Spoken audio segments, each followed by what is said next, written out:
فيا للفناء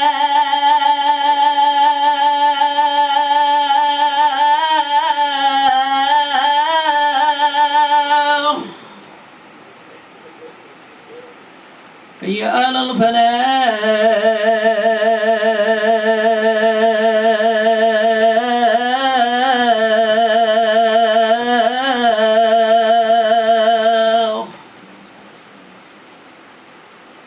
الله أكبر الله أكبر لا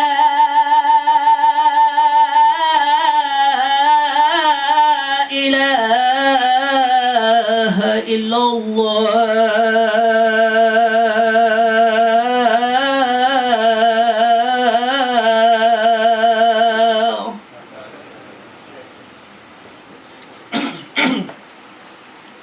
الحمد لله نحمد الله ونستعينه ونستغفره ونتوب إليه ونعوذ بالله من شرور أنفسنا ومن سيئات أعمالنا ومن يهده الله فلا مضل له ومن يضلل فلا هادي له ونشهد أن لا إله إلا الله وحده لا شريك له ونشهد أن محمدا عبد الله ورسوله أفضل من آمن بالله وصلى وصام وزكى وحج واعتمر لله وصلوات الله وسلامه عليه وعلى أهل بيته الطيبين الطاهرين وعلى أصحابه الكرام الغر الميامين العلماء الأباد وعلى التابعين لهم بإحسان إلى يوم التناد. يا أيها الذين آمنوا اتقوا الله حق تقاته ولا تموتن إلا وأنتم مسلمون. يا أيها الناس اتقوا ربكم الذي خلقكم من نفس واحدة وخلق منها زوجها وبث منهما رجالا كثيرا ونساء واتقوا الله الذي تساءلون به والأرحام إن الله كان عليكم رقيبا. أما بعد يا عباد الله أن أبي كبشة الأنماري رضي الله عنه قال سمعت رسول الله صلى الله عليه وسلم يقول ثلاثة أقسم عليها وعليهن ما نقص مال من صدقة ولا صبر عبد على مظلمة إلا رفعه الله بها إذا ولا فتح عبد باب مسألة إلا فتح الله عليه باب فقر. أحدثكم حديثا فاحفظوه. إنما الدنيا لأربعة نفر: رجل آتاه الله علما ومالا وهو يتقي الله فيه ويصل به رحمه ويرعى لله فيه حقا وهو بأفضل المنازل. ورجل آتاه الله علما ولم يؤته مالا فقال لو أن لي كفلان لفعلت فعله هو ونيته وهو مع هذا الأول في الأجر سواء. ورجل آتاه الله مالا ولم يؤته علما فهو يخبط فيه ولا يتقي الله فيه ولا يصل به رحمه ولا يرعى فيه حق الله وهو بأخبث المنازل. ورجل لم يؤته الله علما ولا مالا فيقول لو أن لي كفلان لفعلت فعله فهو ونيته وهو معه في الوزر سواء أو كما قال رسول الله صلى الله عليه وسلم. Dans ce hadith que nous venons de citer, Abi Kabsha al-Anmari, il nous dit qu'il a entendu le messager d'Allah dire il y a trois principes ou trois réalités que je jure de leur véracité, sur leur véracité. Que le monde ne diminue en rien un bien. Et que aucun croyant n'endure, ne patiente un tort qu'il a subi sans que Allah ne l'honore. Et qu'un croyant n'ouvre jamais la porte de mendicité sans que Allah ne lui ouvre la porte de misère et de la pauvreté. Je vais vous citer un discours. Prenez-le. Le monde, dans ce bas monde, les gens se divisent en 4 catégories. Un homme, qu'Allah lui a accordé la science et l'argent. Il craint Allah dans la gestion de cet argent et il maintient ses liens de parenté et il sait que Allah a un droit sur cet argent. Cette personne occupe le degré le plus élevé parmi ces 4. Le deuxième, Dieu lui a donné la science, mais il ne lui a pas donné l'argent. Il dit alors, si j'avais comme ce que l'autre avait, je l'aurais vraiment me comporté comme lui. Lui, c'est avec son intention. Et il partagera alors la récompense avec le premier, donc que nous venons de citer. La troisième personne, c'est un homme qu'Allah lui a accordé de l'argent, mais il n'a pas le savoir, il n'a pas la science. Cette personne, il dépense son argent comme il veut. Il ne préserve pas le haram là-dedans, il fait les choses illicites, il le dépense comme bon le semble. Et il n'entretient jamais ses liens de parenté. Et il ne reconnaît pas que Allah a un droit sur cet argent. Cet homme-là occupe la pure des positions. La quatrième personne, celui dont Allah ne lui a pas donné ni le savoir, ni l'argent. Et il dit alors, si j'avais l'argent, je me comporterais comme la troisième personne. Cette personne, avec son intention, il partagera le même péché que la troisième personne. Que Dieu nous en garde. Dans ce hadith, le prophète sallallahu alayhi wa sallam, si nous méditons là, au-dessus, le monde ne diminue en rien un bien. Le contraire, ça fortifie. Car, Dieu est très haut dit, مثل الذين ينفقون في سبيل الله كمثل حبة أنبتت 7 سنابل في كل سنبلة 100 حبة والله يضاعف لمن يشاء والله واسع عليم. Il dit l'exemple de ceux qui dépensent dans le sentier d'Allah est pareil à un grain d'où naissent 7 épis. Chaque épi contient 100 grains, ça fait 700. Dieu augmente la récompense à qui il veut. On sait que ce que Dieu préserve pour les êtres humains dans l'au-delà est immense. Car Dieu peut augmenter plus que ça, plus que 700 et plus encore. Donc c'est ça le monde.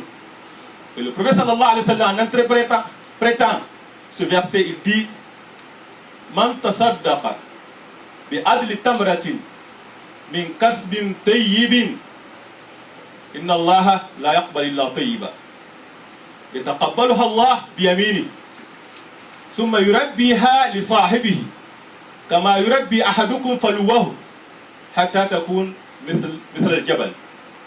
Il dit celui qui dépense, celui qui fait d'une aumône équivalent d'une date qui provient de quelque chose licite. Là, c'est très important, le bien qu'on dépense, il doit être de nature licite. On ne donne pas un cochon ou du vin comme le monde, car la nature même est illicite. La façon d'accusation aussi doit être licite.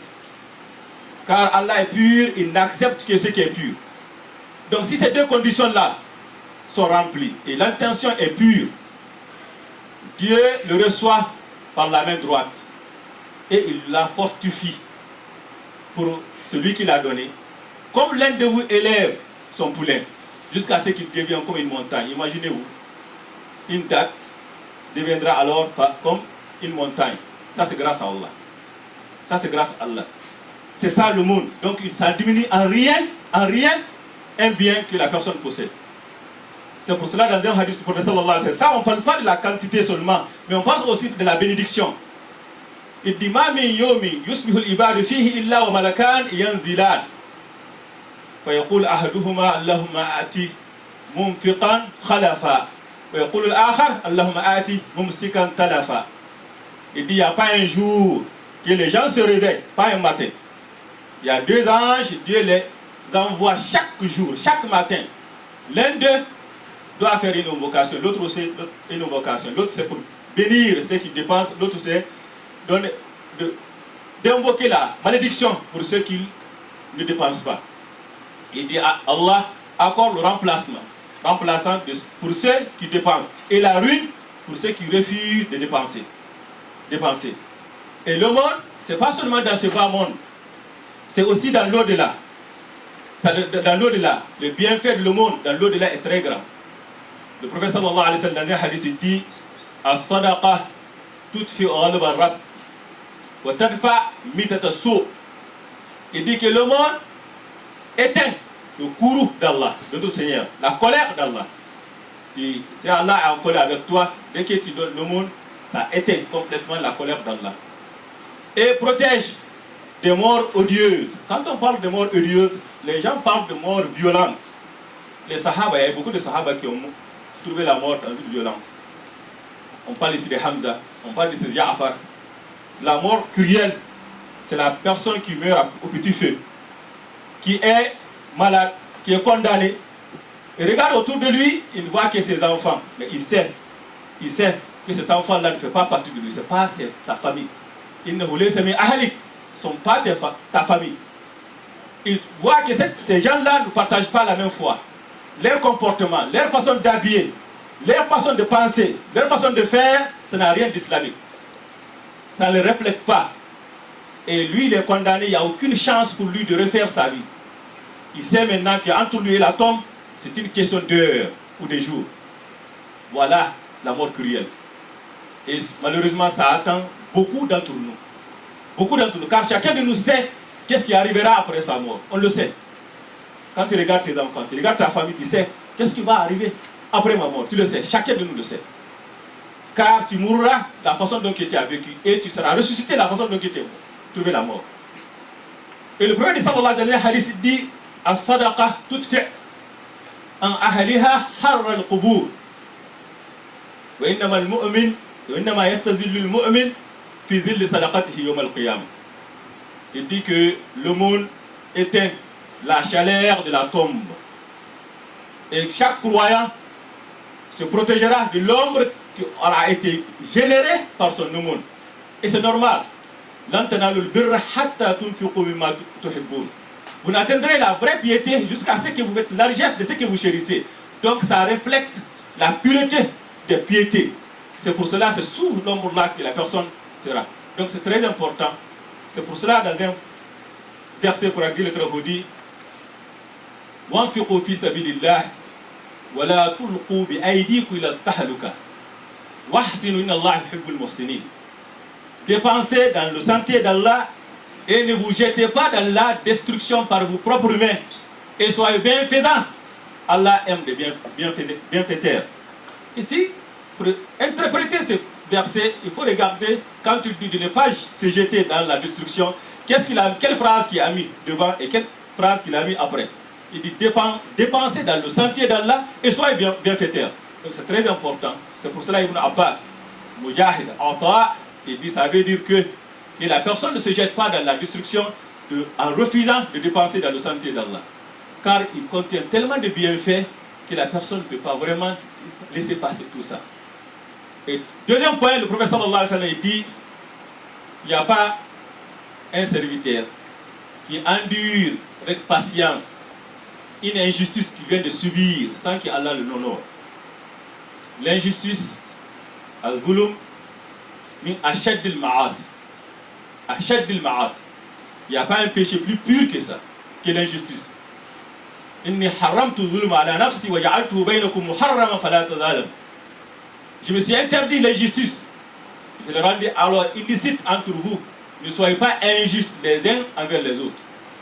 Non, c'est très important.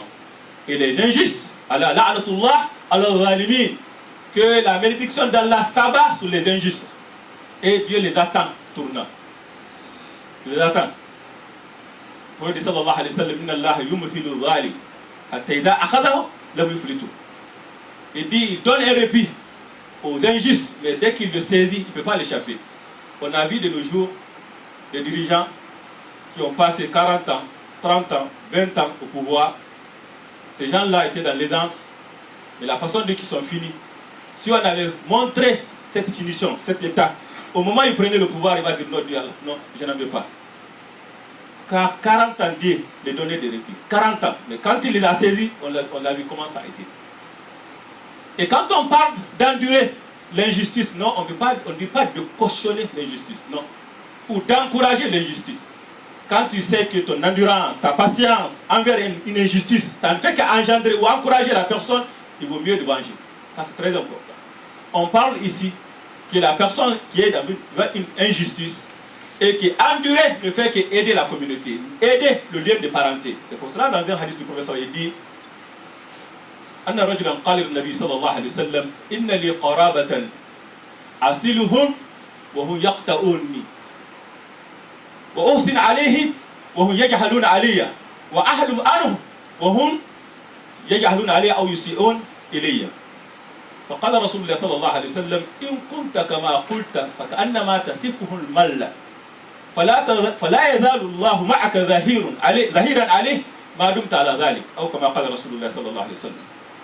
Cette personne, il vient de voir le prophète sallallahu alayhi wa sallam, il dit, j'ai des parents proches avec lesquels je respecte les liens de parenté, mais malheureusement, ils ne le font pas. Je les accorde ma bonté, ma gentillesse, mais ils ne le font pas avec moi, ils me rendent du mal. Et je suis très tolérant avec eux, mais ils sont très durs envers moi. Et malheureusement, à leur époque, c'est quelque chose d'exceptionnel, mais aujourd'hui, de nos jours, c'est quelque chose de général, c'est quelque chose de très répandu. Très répandu. Les purs des ennemis, c'est des frères, sœurs. Ceux qui sont les plus proches sont tes plus ennemis aujourd'hui. Ça, on le voit.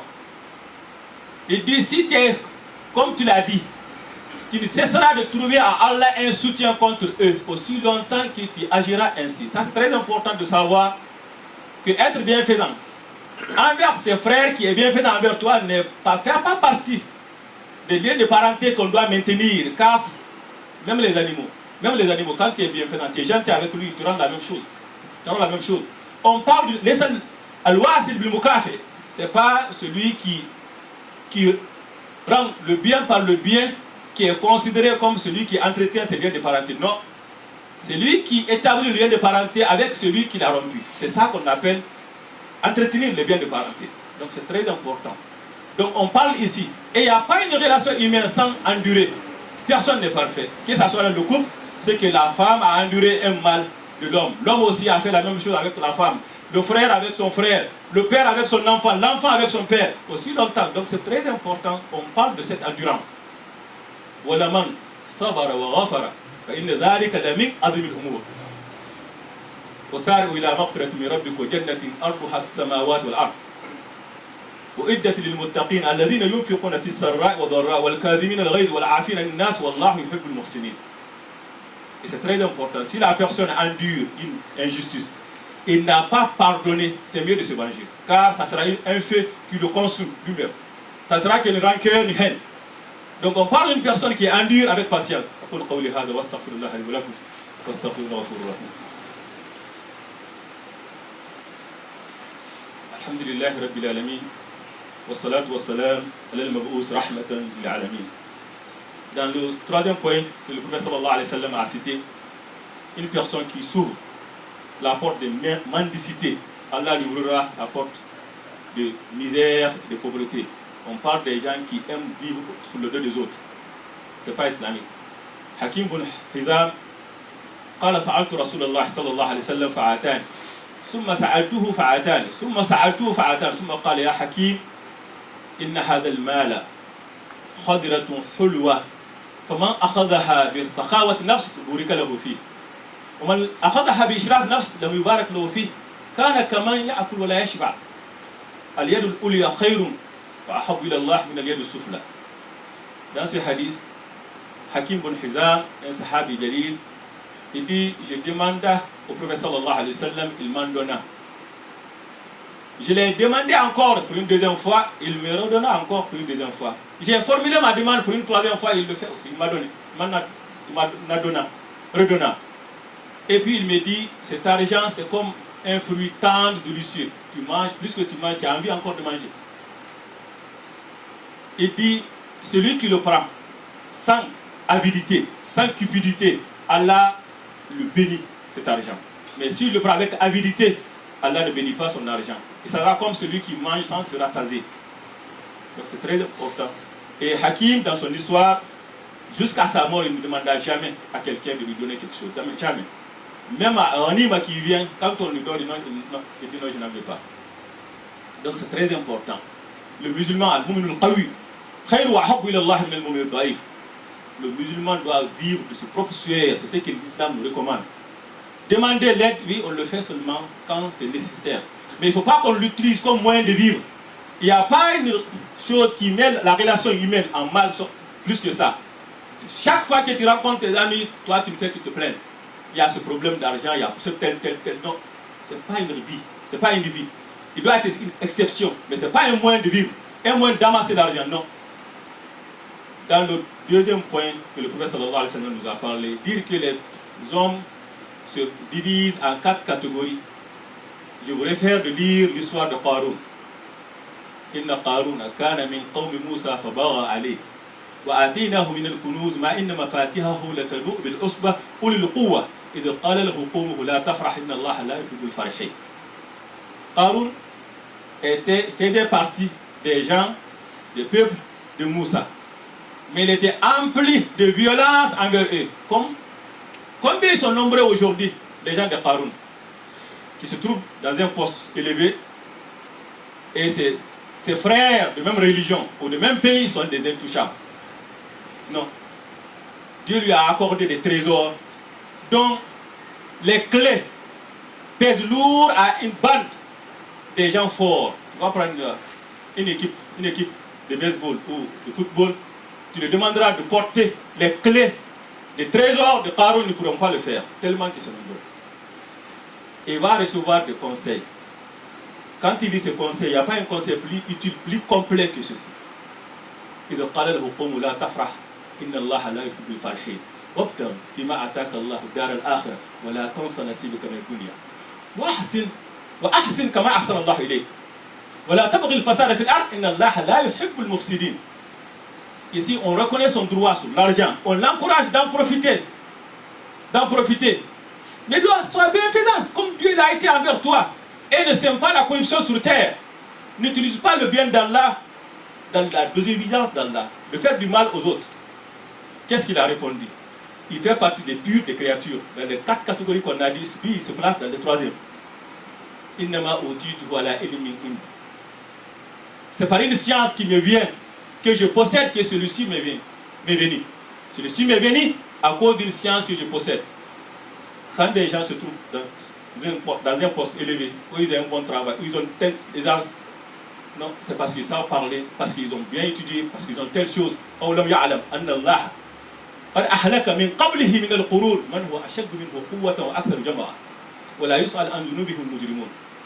Ne savent-ils pas qu'il y a eu des générations qui étaient plus fortes que lui, plus puissants, en force et plus riches en bien que Dieu a fait périr. Tout est dans le main de Dieu. C'est vrai, il faut entreprendre les moyens qu'il faut. Il faut l'entreprendre les moyens qu'il faut. Et qu'est-ce qui arriva? Les gens qui le regardent se divisent en 2. Ceux qui aiment ce bas monde, il dit,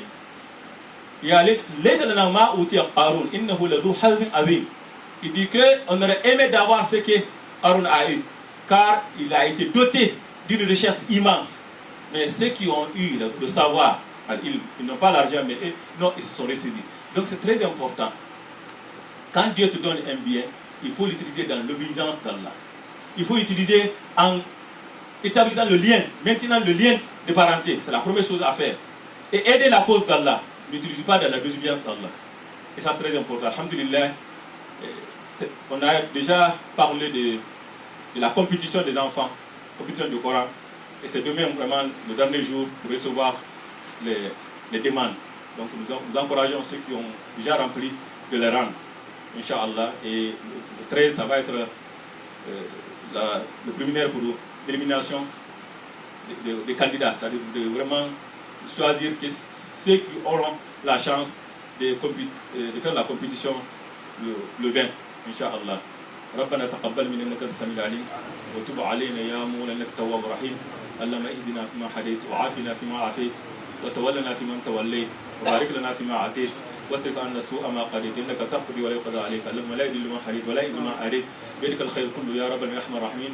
اللهم اقسم لنا من خشيتك ما تهول بها بيننا وبين معاصيك ومن طاعتك ما تبلغنا بها جنتك ومن اليقين ما تخبر بها علينا مصائب الدنيا ومتئنا باسمائنا وازواجنا وذريتنا ابدا ما بقيتنا واجعل الوارث منا واجعل ثارنا على من ظلمنا وانصرنا على ما عادانا يا رب الرحمن الرحيم. اللهم انا نعوذ بك من سوء المنقلب في الاهل والمال والنفس. اللهم انا نعوذ بك من زوال نعمتك ومن تحول عافيتك ومن فجاءة نقمتك يا رب الرحمن الرحيم. قوموا الى الصلاه يرحمكم الله.